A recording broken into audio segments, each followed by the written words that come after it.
हमारी कहानी आज से लगभग 4.5 अरब साल पहले शुरू होती है, एक ऐसे वॉइड में जिसकी हम कल्पना भी नहीं कर सकते। एक शांत अंधेरा फैलाव जो पहली सुबह से बहुत पहले का था। लेकिन यह खालीपन सच में खाली नहीं था।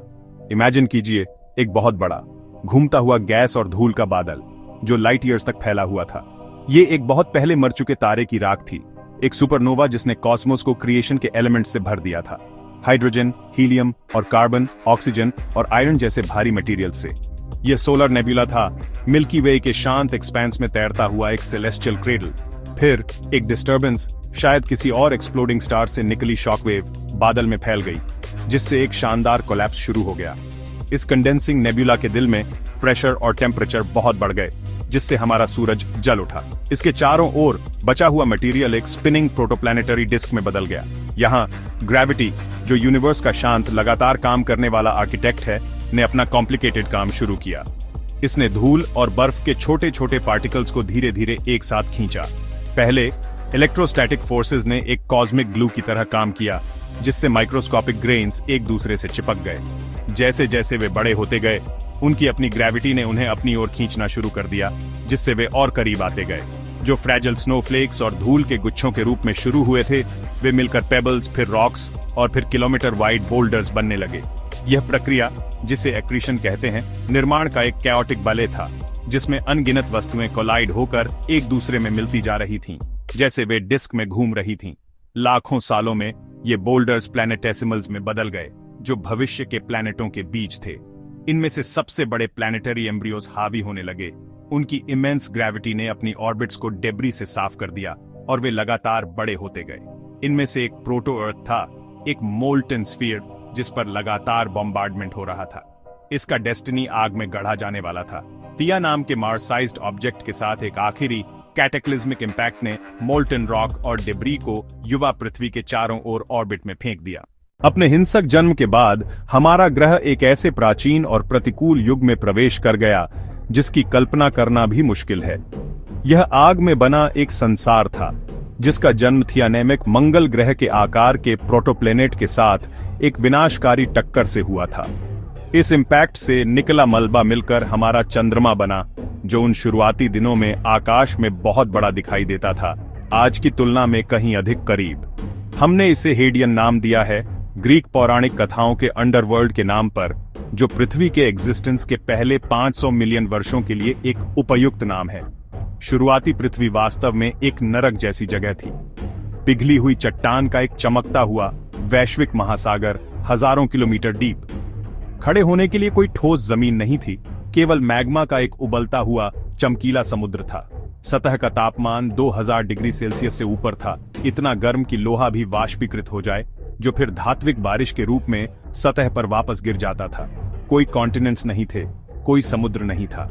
आकाश हमारा परिचित नीला नहीं था, बल्कि धूल और सल्फरयुक्त यौगिकों से भरा एक हेजला लाल भूरा धुंध था। और इस जहरीले आसमान से एक अथक हमला हुआ। ये लेट हैवी बॉम्बार्डमेंट का युग था, जहां क्षुद्र ग्रह और धूमकेतु कुछ पूरे देशों के आकार के लगातार युवा ग्रह पर हमला कर रहे थे। प्रत्येक इंपैक्ट एक दुनिया को हिला देने वाली प्रलय थी, जो मैग्मा महासागर को उबालने और बनने वाली पपड़ी को वाष्पीकृत करने के लिए पर्याप्त शक्तिशाली थी, जिससे और भी अधिक हॉटी निकलती थी। वातावरण कार्बन डाइऑक्साइड, नाइट्रोजन और भारी मात्रा में जल वेपर जैसी गैसों का एक मोटा कुचलने वाला कंबल था, जो ग्रह के आंतरिक भाग से विशाल विश्वव्यापी ज्वालामुखियों द्वारा बाहर निकाला जाता था। सांस लेने के लिए लगभग कोई मुक्त ऑक्सीजन नहीं थी, और सतह पर वायुमंडलीय प्रेशर बहुत अधिक रहा होगा, शायद आज की तुलना में 100 गुना अधिक, एक आधुनिक पनडुब्बी को तुरंत कुचलने के लिए पर्याप्त। ये गरजने वाले शोर की दुनिया थी, वाष्पीकृत चट्टान की लगातार फुफकार, सुपरसोनिक विंडों की चीख और पास के चंद्रमा की गहरी गुरुत्वाकर्षण वाली कराहट, जो पिघली हुई चट्टान की विशाल ज्वार तरंगे पैदा कर रही थी। लेकिन इस अराजक सतह के नीचे एक महत्वपूर्ण संगठन हो रहा था। ग्रह के विभेदीकरण नेम की एक प्रक्रिया में गुरुत्वाकर्षण ने पृथ्वी के पदार्थों को डेंसिटी के अनुसार छांटना शुरू कर दिया। लोहे और निकल जैसे भारी एलिमेंट्स केंद्र में डूब गए। इस पिघले हुए लोहे के कोर के मंथन ने पृथ्वी के चुंबकीय क्षेत्र का निर्माण किया, एक महत्वपूर्ण अदृश्य ढाल जो हमारे नवजात वातावरण को कठोर 100 हवा द्वारा छीने जाने से प्रोटेक्ट इस बीच हल्के सिलिकेट खनिज ऊपर की ओर तैरने लगे, धीरे धीरे ठंडे होकर एक नाजुक आदिम पपड़ी बनाने लगे।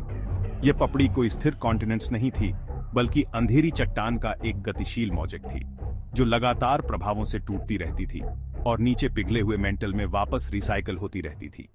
यह वह हिंसक अग्निमय भट्ठी थी जिसमें हमारी दुनिया का जन्म हुआ था। लाखों सालों की भयानक होटी के बाद पृथ्वी धीरे धीरे ठंडी होने लगी। जैसे ही सतह पानी के उबाल बिंदु से नीचे फौली, एक बदलाव शुरू हुआ। ज्वालामुखियों से निकली वाटर वेपर और बर्फीले कॉमेट्सों द्वारा लाई गई आखिरकार संघनित हो गई। इसकी शुरुआत एक बूंद से हुई होगी, फिर दूसरी और फिर तीसरी। बूंदाबांदी एक बाढ़ बन गई, भाप बादलों में, और फिर वापस चक्र में बदल गई। धीरे धीरे पानी निचले बेसिनों और उल्का पिंडों के गड्ढों में जमा हो गया।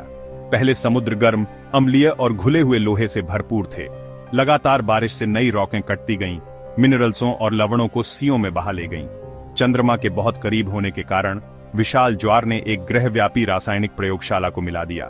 पानी जीवन का विलायक, रसायन विज्ञान के खिलने के लिए मंच तैयार करता है। गर्म खनिज समृद्ध पानी के भीतर युवा सूर्य की पराबैंगनी किरणों से सुरक्षित जीवन की उत्पत्ति शुरू होने वाली थी। अब जब ग्लोबल ओशन बन गया था, पृथ्वी के पास एक बहुत बड़ा डायनामिक केमिकल लैबोरेटरी था। एक मेन हाइपोथेसिस समुद्र के तल में डीपी की ओर इशारा करती है। हाइड्रोथर्मल वेंट्स, उनकी पोरस रॉकें लाखों छोटे कंपार्टमेंट्स के साथ नेचुरल टेस्ट ट्यूब्स के रूप में काम कर सकती थीं। ऑर्गेनिक्स कॉन्सेंट्रेट हुए, टकराए और मेम्ब्रेन्स बनाए, जिन्होंने एक अंदर और एक बाहर बनाया। छोटे प्रोटोसेल्स ने स्पेशल केमिकल दुनिया को घेरा। पहला सेल्फ रेप्लिकेटिंग मॉलिक्यूल आरएनए हो सकता है, जो इंफॉर्मेशन स्टोर करता है और रिएक्शंस को कैटलाइज करता है। एरर्स ने वेरिएशन बनाया, कुछ स्ट्रैंड्स ज्यादा स्टेबल थे या रेप्लिकेट करने में बेहतर थे। नेचुरल सिलेक्शन शुरू हुआ, मॉलिक्यूल्स पर काम कर रहा था। एक मेम्ब्रेन में एक सेल्फ रेप्लिकेटर पहली सच्ची जीवित सेल बन गया। एक वाटरशेड मोमेंट। लूका सिंपल था, बस केमिकल्स का एक बैग, फिर भी इसमें सभी जीवन का बीज था। इस मामूली शुरुआत से जीवन का पूरा पेड़ बढ़ेगा। शायद 1 अरब साल तक जीवन सिंपल ही रहा।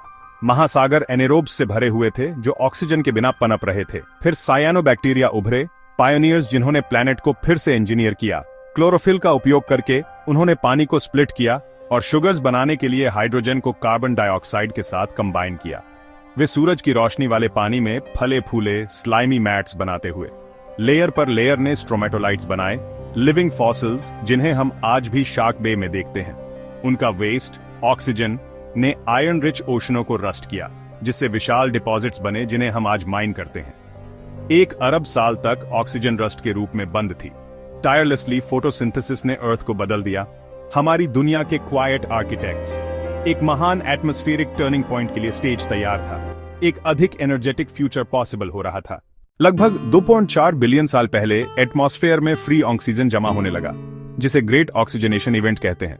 उस समय के ज्यादातर जीवों के लिए ऑक्सीजन जहर था। इसके बाद एक मास एक्सटिंक्शन हुआ। हवा, पानी और रॉकों की केमिस्ट्री ग्लोबल लेवल पर बदल गई। ऑक्सीजन की रिएक्टिविटी को यूज किया गया, जिससे पहले से कहीं ज्यादा एनर्जी मिली। बड़े कॉम्प्लेक्स यूकेरियोट्स पैदा हुए, जिनमें न्यूक्लियाई और पावर हाउस थे। एनर्जी की भरमार ने कूनप्रेशन और स्पेशलाइजेशन को पॉसिबल बनाया। मल्टी सेल्युलरिटी का रास्ता। एक ओजोन लेयर बनी, जिसने लाइफ को अल्ट्रावायलेट रेडिएशन से बचाया। दुनिया अब जानवरों के लिए तैयार थी। ऑक्सीजन से भरपूर शैलों में बड़े मल्टी सेल्यूलर जीव दिखाई दिए। एडियाकरन बायोटा, डिकिंसोनिया रेंगती और एब्जॉर्ब करती थी। चार्निया फिल्टर करती थी। किम्ब्रेला चरती थी। बॉडी प्लांट्स के पायोनियर। अजीब शांत जीवन का एक बगीचा जिसमें कोई शिकारी नहीं था और कम डिफेंस थे। उनकी वंशावली पर डिबेट है, लेकिन वे आने वाले जानवरों की तरफ एक इंपॉर्टेंट स्टेप को मार्क करते हैं। लगभग 541 मिलियन साल पहले एवोल्यूशन की गति तेज हो गई। कैम्ब्रियन एक्सप्लोजन ने लगभग सभी मॉडर्न एनिमल्स के बॉडी प्लान स्थापित किए। एडियाकारण की शांति के बाद shells, exoskeletons, legs, antennae, complex eyes का विकास हुआ। एवोल्यूशनरी आर्म्स रेस शुरू हो गई थी। ट्राइलोबाइट्स, कंपाउंड आइज वाले आर्मर्ड आर्थ्रोपॉड्स, हजारों प्रजातियों में फले फूले। उन्होंने रीफ्स, मड फ्लैट्स और गहरे सीओं में निचेस की एक विस्तृत श्रृंखला पर कब्जा कर लिया। बर्जेस शेल साइंस फिक्शन से निकले प्राणियों को दिखाता है नेचर की क्रिएटिविटी बेकाबू हो गई। बढ़ते ऑक्सीजन, प्रिडेशन के एवोल्यूशन और कॉम्प्लेक्स आइज ने तेजी से इनोवेशन को बढ़ावा दिया। दुनिया विजुअल बन गई, जिससे एनिमल्स के रहने और इंटरैक्ट करने का तरीका बदल गया। मॉडर्न एनिमल किंगडम के ब्लूप्रिंट्स कैम्ब्रियन सीज में खींचे गए थे। जियोलॉजिकल टाइम के एक पल में जीवन ने कई रूपों में विविधता प्राप्त की। कैम्ब्रियन के बाद ऑर्डोविशियन काल में एक और भी बड़ा एवोल्यूशनरी सर्च देखा गया, जिसे ग्रेट ऑर्डोविशियन बायोडाइवर्सिफिकेशन इवेंट के नाम से जाना जाता है। इन गर्म उथले सीओं में जीवन बहुत अधिक कॉम्प्लेक्स हो गया और आधुनिक इकोसिस्टम्स के लिए ब्लूप्रिंट्स तैयार हुए। सीधे खोल वाले नॉटिलॉइड समुद्र के पहले जायंट प्रीडेटर्स बन गए। जेट प्रोपल्शन का उपयोग करके ट्राइलोबाइट्स और अन्य शिकार का शिकार करने के लिए कुछ, जैसे विशाल एंडोसेरस, 6 मीटर से अधिक लंबे हो गए। दुनिया का सबसे बड़ा और सबसे डरावना जानवर जो तब तक देखा गया था। पहली बार समुद्र तल से विशाल रीफ्स उठे। आधुनिक कॉरल से नहीं, बल्कि स्पॉन्जेस, एल्गे और एक्सटिंक्ट स्ट्रोमेटोपोरॉइड्स द्वारा बनाए गए इन टियर्ड शहरों ने अनगिनत नाइचेस प्रदान किए। ब्रैकियोपॉड्स, शुरुआती स्टारफिश, गैस्ट्रोपॉड्स और बाइवाल्व्स फले फूले, जबकि नाजुक ग्रैप्टोलाइट्स धाराओं में बहते रहते थे। उनके जीवाश्म अब महत्वपूर्ण जियोलॉजिकल मार्कर्स हैं। और इस इन्वर्टिब्रेट पैराडाइज के बीच एक क्रांतिकारी डिजाइन उभरा। हमारे अपने दूर के पूर्वज छोटी जॉलेस मछली सुरक्षा के लिए भारी बोनी प्लेट्स से ढकी हुई। उन्होंने इंटरनल स्केलेटन और पहली वास्तविक रीढ़ की हड्डी का बीड़ा उठाया, जो सभी भविष्य के वर्टेब्रेट्स, जिसमें हम भी शामिल हैं, के लिए एक रेडिकल ब्लूप्रिंट था। लेकिन यह जीवंत दुनिया टिकने वाली नहीं थी। यह काल एक अचानक गंभीर हिमयुग में समाप्त हुआ। जैसे ही सुपर कॉन्टिनेंट गोंडवाना पर ग्लेशियर बने, समुद्र का स्तर बहुत गिर गया, जिससे आवास नष्ट हो गए और पृथ्वी के सबसे विनाशकारी मैस एक्सटिंक्शंस में से एक शुरू हो गया, जिसमें 85% सी प्रजातियां विलुप्त हो गईं। हर युग पहले से बनी चीजों पर आधारित था, नवाचार और विलुप्त होने, असफलता और सफलता। सी अग्रदूतों के वंशज वाटर ही जमीन पर बस जाएंगे, समुद्र से जंगलों तक, डायनासोर के युग तक और अंततः हम तक। जब हम सांस लेते हैं तो हम ऑक्सीजन खींचते हैं, जो सबसे पहले प्राचीन माइक्रोब्स द्वारा बनाई गई थी। हम इस गहरे इतिहास से इंट्रिंसिकली जुड़े हुए हैं। यह एक ग्रह के ट्रांसफॉर्मेशन की कहानी है, जीवन की उल्लेखनीय स्थायी शक्ति का एक प्रमाण।